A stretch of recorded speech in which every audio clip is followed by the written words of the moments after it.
Welcome to MarcusG.tv. I am Chef Marcus Giuliano. I'm a chef on a mission, chefonamission.com. Today's mission is seafood. Truth in menus, or seafood, whatever you want to call it. I've been a huge fan, advocate of sustainable seafood for years, all the way back to 1998. It was when I first discovered Monterey Bay Aquarium and a company called EcoFish. EcoFish is a company that was founded on sound principles of serving to restaurants sustainable seafood choices. Great concept. I've loved them since the beginning. It's now called, in the retail section, Henry and Lisa's Natural Seafood, I think is what it's called, and it has a little cartoon drawing of Henry and Lisa there with the boat.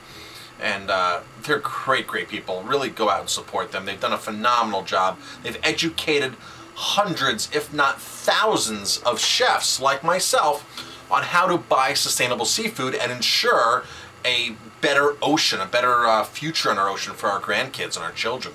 Very important.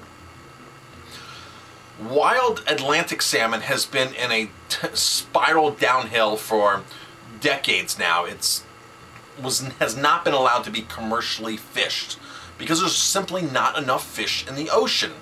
Farmed salmon has really taken over and have really dominated or flooded the market.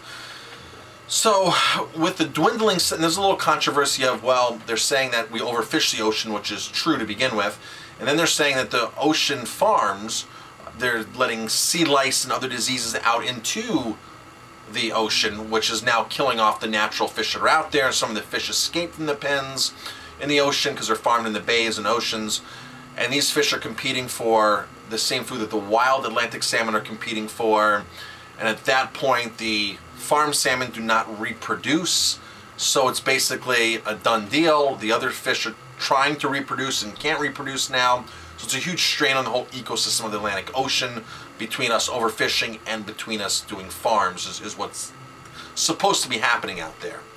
Well, if you've watched my Truth in Menu blogs, you know that I really go after people who say wild Atlantic salmon, because it doesn't exist, okay? It doesn't exist. Now, I was just at the Boston Seafood Show, the largest seafood show in the country, maybe perhaps the world. Massive seafood show. Producers, packers, fishermen from around the world come to this show. I ran into a really neat Scottish table. Let's see, Nolan Seafoods. Nolan Seafoods from Scotland. And they're actually from Aberdeen, Scotland. Now, they had wild, commercially fished Atlantic salmon. I looked at them, I'm scratching my head, and I'm saying, exactly, I didn't know what to say. I said, I'm really confused here. Is this a commercially caught fish? And he said, yes. And I said, how did you get this fish? And he simply said, well, in his accent, he told me a story of that they're now, as of 3 years ago, fishing certain rivers only in Scotland because they've monitored the reproduction, the population, and the catch of these fish. And he goes, it's a very sustainable way of doing a very low catch every year. And I said, well, what's low? How many pounds are you catching? He said 60,000 tons.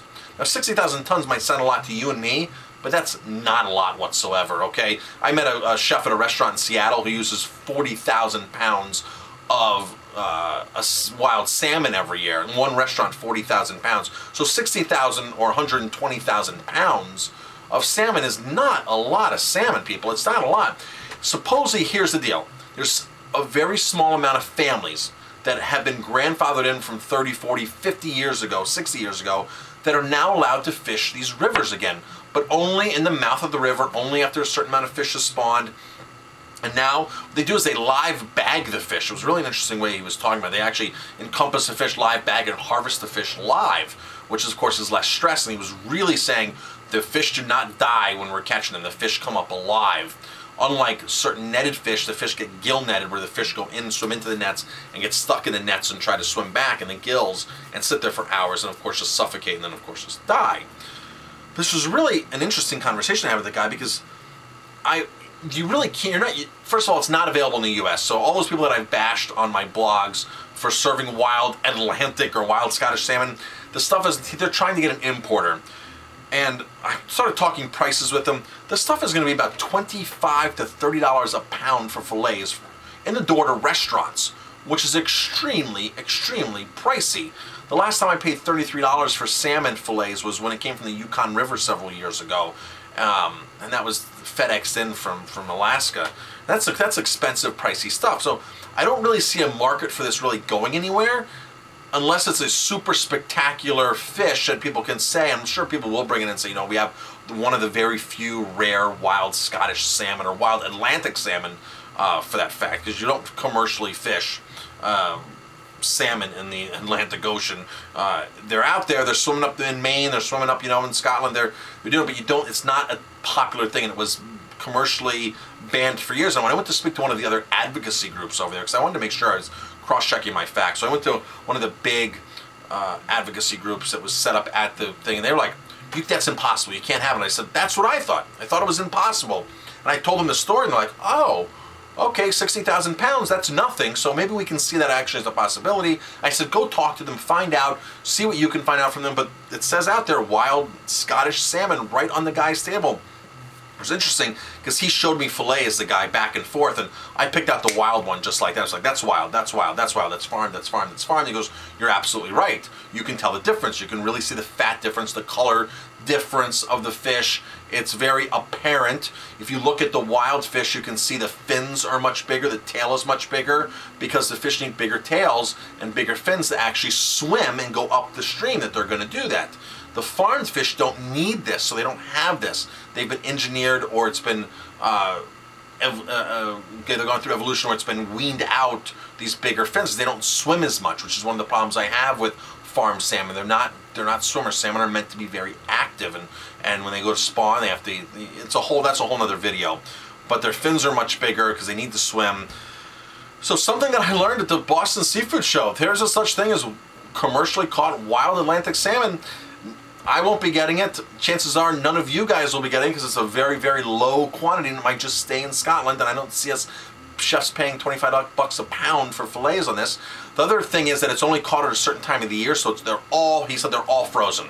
There is no fresh market for it. It all gets flash frozen, and then when it's shipped to the restaurant or to the wholesaler, then they slack it, or they defrost it. Slacking is a term for defrosting in our industry. It's slacked out, or it's refreshed. So he goes, we don't want to take any chances with a fish that's going to be that much money to sit around in a warehouse. It has to be frozen, has to be, the freshness has to be preserved by freezing it, which makes total sense. I'm a huge fan of fish that's frozen correctly. So wild Scottish salmon. I got to taste the smoked salmon, so I have actually now eaten Atlantic salmon for the first time in over 10 years.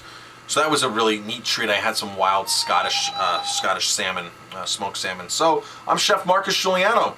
Something I learned at the Boston Seafood Show: there is such a thing as wild Atlantic Scottish salmon. Thank you very much for watching. Leave your comments and stay tuned for more video blogs.